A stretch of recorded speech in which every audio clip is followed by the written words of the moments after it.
Hello everyone, welcome back. In this lecture, we'll discuss load balancer and autoscaling integration. We know how elastic load balancer and autoscaling work individually. How do we make them work together? Let's see. What is autoscaling? It adds and removes capacity as per requirement.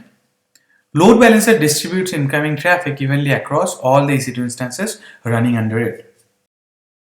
Putting ELB in front of autoscaling makes sure that all incoming traffic are distributed across dynamically changing number of EC2 instances. That means your EC2 instances can change in number because you'll be putting them in an autoscaling group and will define scaling policies. And your ELB will make sure that whenever the number of EC2 instances changes, it does not affect the distribution. ELB is the point of contact between client and backend EC2 instances which are sitting behind an autoscaling group. We have our set of EC2 instances in an autoscaling group. If we put a load balancer in front of it, then we get even distribution of traffic across EC2 instances which are dynamically changing in numbers. These EC2 instances can increase and decrease. The number of these EC2 instances can actually increase and decrease based on your scaling policy. One very important point to remember: you can attach multiple load balancers to a single autoscaling group. Let's see some pointers. Load balancer automatically registers instances in the group. Newly launched EC2 instances by autoscaling group gets registered automatically by the load balancer without you having to do anything at all. There are health checks. We have set up health checks in load balancer. We have set up health checks in autoscaling group also. But when you integrate them both, which one should be considered? This option is configurable, whether you want to use autoscaling health check or the load balancer health check or both. The first option is EC2 instance health check, or EC2 status checks are considered. This is the default. It considers the instance to be unhealthy if it fails the EC2 status checks. The second option is EC2 and load balancer health checks. An instance is considered unhealthy if either of the health checks fail. That means if you configure autoscaling group to determine health status using both EC2 status checks and elastic load balancer health checks, it considers the instance unhealthy if it fails either the EC2 status checks or the load balancer health check. You have both autoscaling and load balancer health check set up. These are the set of EC2 instances running. Health is being monitored by both ELB and autoscaling. Load balancer reports that the instance is healthy, but autoscaling reports that it is not. Then the instance would be considered as unhealthy. If multiple load balancers are attached to an autoscaling group, all of them must report the instance to be healthy in order for it to consider the instance healthy. If one of the load balancer reports an instance as unhealthy, the autoscaling group replaces the instance, even if other load balancers report it as healthy. Let's see a demo now using application load balancer. We'll launch an application load balancer. The name would be AWS Foundation ALB.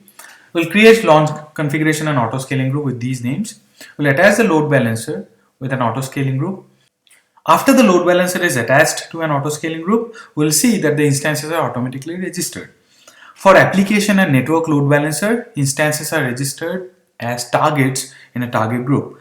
For classic load balancer, instances are registered with the load balancer directly. We'll add health checks from load balancers in the autoscaling group. Then we'll attach and detach load balancer to and from autoscaling. Create a target group for the application load balancer, but remember one thing: do not register any targets. If you see here, this target group does not have any targets registered or any instances registered. So this registration would happen via autoscaling now, because we'll be integrating this target group or this application load balancer with an autoscaling group. Whenever autoscaling group launches or removes any EC2 instances, the target group or the load balancer will automatically register and deregister those by itself. Go ahead and click on create autoscaling group. Select the launch configuration. After providing all the basic details, go to the advanced section. So this is where you will integrate load balancer with this autoscaling group. You can mention receive traffic from one or more load balancers. Check this one, and then it will ask you whether using classic load balancers or application or network load balancer. If it is classic load balancer, you'll have to mention the load balancer name. If it is application or network load balancer, you'll have to give the target group name. Mention the target group name here. We've already created AWS-Foundation-TG target group. Now this is where it asks for health check, whether I want to use health check of EC2 instances or health check of ELB.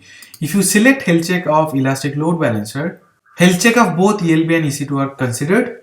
There is the health check grace period. I'll reduce the time to 60 seconds, and then you can mention instance protection. So instance protection actually protects instances from being terminated during a scaling event. So if you enable this one, none of the EC2 instances which are launched by these EC2 instances can be terminated during a scaling event. Typically, you would not consider this one unless you have absolute reasons to do so. Then configure scaling policies. This is similar as we have been doing so far. I have mentioned the scaling options. This auto scaling group will scale between 1 and 6 instances. Will increase the group size or add EC2 instances whenever CPU utilization is more than 80% for 5 consecutive minutes. Then it will add one instance, and whenever CPU utilization is less than 50% for 5 consecutive minutes, it will remove EC2 instances. The auto scaling group has been created and it has been integrated with the target group which we created earlier. Remember one thing, it does not necessarily mean that we'll have to do the integration while creating an auto scaling group. You can integrate an existing auto scaling group with load balancer. The way you do it is click on this details tab, then click on edit, and here you'll find two options, load balancers and target groups.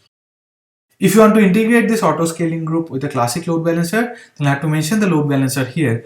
If it is network or application load balancer, then you'll have to mention target groups here. That's how you do it. And you can remove the integration also if you want. If I remove it right now, then the integration would be broken. As part of this auto scaling group, one instance should get launched. So 2570 has been launched, which is in healthy status. Let us go ahead and check the EC2 instance. This is the EC2 instance which has been launched and is running under the auto scaling group. Now this EC2 instance should be automatically registered in the target group. If you see, the instance has been automatically registered in the target group of the application load balancer. The status is showing as unhealthy because of some network ACLs and security groups. You can fix this one, but this is how you integrate auto scaling group with load balancer. As you can see, we did not have any EC2 instances launched beforehand. We added this target group in the auto scaling group. Whenever auto scaling group launched a new EC2 instance, that EC2 instance got registered in this target group. Now, if auto scaling group launches more EC2 instances, all those EC2 instances would be registered in this target group. That's all about the demo. Thanks for watching.